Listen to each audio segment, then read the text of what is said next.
Good to see you. How's it going?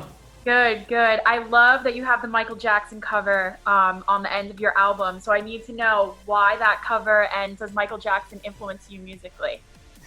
Yeah, so it's definitely the scariest thing in the world releasing a cover of the King of Anything. Yeah. We before getting my record deal, so many musicians before getting signed will play Broadway to make money, and my version of Broadway is I would play in Vegas or Northern California in these casinos, and I would play in these lounges. And in order, like, for me to decide how much money I was going to get to take home that night, I had to figure out what versions of certain songs can I do that'll get me the most tips. And I grew up obsessed with Michael Jackson. I mean, his music videos were like movies to me when I was a kid.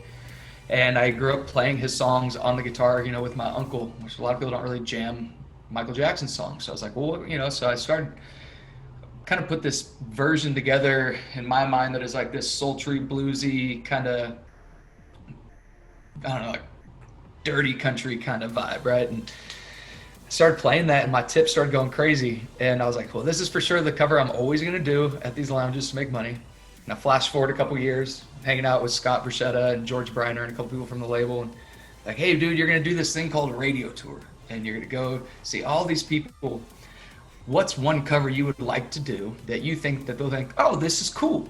And I was like, I love my version of Michael Jackson, Billie Jean. And like, I feel like everybody probably sees that I released Billie Jean, so they're like, really? Why'd you release Billie Jean? And they're like, are you sure? And I played it, and they're like, that's it.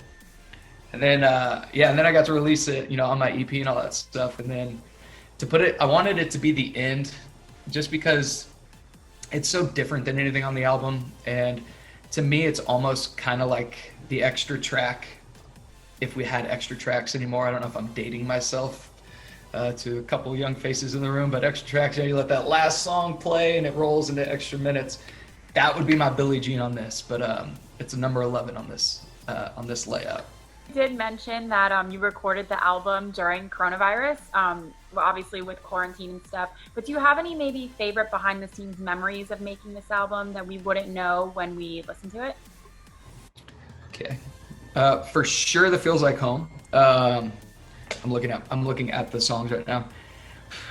100% feels like home, just because of what I was saying to Jody about like the back and forth of troubleshooting. How in the world do we do this right? If this is going to be the real deal. But I would say Still Love You. I mean, Still Love You and Real Love was the same as Feels Like Home. I mean, we did everything back and forth just like this. Take It or Leave It and Adrenaline and 1111 was really cool for me, because that was when Michael Knox was, we were producing some with Michael Knox, and not even just getting to work with Michael, but when I got there, the entire studio band was Jason Aldean's band, and so it was like this band that I had seen play God knows how many times, and just such a cool live show, and their energy is, it's something that, people copycat that show. Those guys are incredible. And walking in and then seeing that was going to be my band for those songs, and then getting to be Jason Aldean for a few songs, it was really cool. Not a lot of people know that those guys were the ones on it with me. You're known for singing, obviously about relatable topics. What do you want listeners to take away from this music when they hear it, when it comes out? I love that you said that, known for relatable music, because that's always the goal. I always try to dig deeper into concepts and release songs that don't just matter to me, but that would matter to other people. And I hope they just feel because it's a story. There's songs, Adrenaline and Take It or Leave It are two songs I wrote right when I met Sabina, when I didn't believe in any form of love anymore at all. My heart was as cold and frozen over as it could possibly be, and I was music focused only.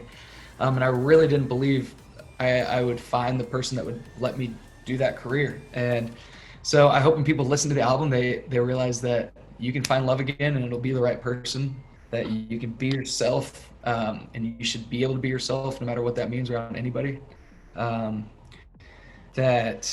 I hope that they have fun listening to it, because there's songs like Feels Like Home is supposed to just make people want to hug each other and dance and belt at the top of their lungs. And I hope Real Love makes them want to get engaged. I hope that 1111 tears at their heartstrings. Yeah, I just hope they know me. I hope they come out knowing. I hope they, because I have such a musical ADD brain, and an interview brain, ADD brain as well. As you can tell, I kind of hop around a lot. But I hope they hear my influences. I hope that they understand who I listened to growing up by the time it's over. Awesome, love it.